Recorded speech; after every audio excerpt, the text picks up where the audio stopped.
আসসালামু আলাইকুম। আমার খামার বাড়ি ইউটিউব চ্যানেলে আপনাকে স্বাগতম। আজকে আমি দেখাবো টর্চ লাইটের আলোতে কীভাবে হাঁস মুরগির বীজ ডিম পরীক্ষা করতে হয়। আমি একটি বীজ ডিম নিয়ে নিয়েছি এবং আপনাদের বোঝানোর চেষ্টা করছি যে কীভাবে পরীক্ষা করতে হয়। তো এখানে খেয়াল করে দেখুন যে একটি বৃত্তাকার অংশ রয়েছে, অর্থাৎ এই যে আমি কলম দিয়ে দাগ দিয়ে দিচ্ছি, এই জায়গাটুকু খেয়াল করুন যে গোলাকার একটি অংশ রয়েছে। এখন আরও বেশি খেয়াল করুন, বোঝা যাচ্ছে। আরও একটি ডিম নিয়ে নিচ্ছি, এটা খুব একটা বোঝা যাচ্ছে না। তারপরে আপনাদের সুবিধার্থে আমি দেখাই দিচ্ছি, এই অংশটুকু খেয়াল করুন, মোটামুটিভাবে বোঝা যাচ্ছে।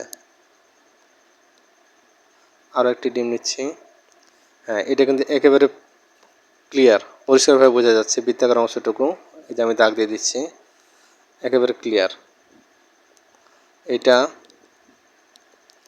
এটাও মোটামুটি বোঝা যাচ্ছে, তবে খুব একটা ক্লিয়ার না। তবে হ্যাঁ, এই যে এখন বোঝা যাচ্ছে, এই যে আমি দাগ দিয়ে দিচ্ছি। তো এভাবে যদি ডিম পরীক্ষা করা যায়, আর প্রত্যেকটাই যদি আপনার এরকম বৃত্তাকার অংশ পান, তাহলে সেখান থেকে বাচ্চা ফোটার সম্ভাবনা 90-95%। তা আপনারা যখন হাঁস মুরগি কুঁজে বসাবেন বা ডিম তাপ দিতে বসাবেন, তখন অবশ্যই যদি এভাবে পরীক্ষা করে নেন, তাহলে সেখানে সফলতার হার অনেক বেশি। এই যে দেখুন, এই অংশটুকু আমি সাইড থেকে দেখাচ্ছি, এই অংশটুকু। আজকের মতো এইটুকুই।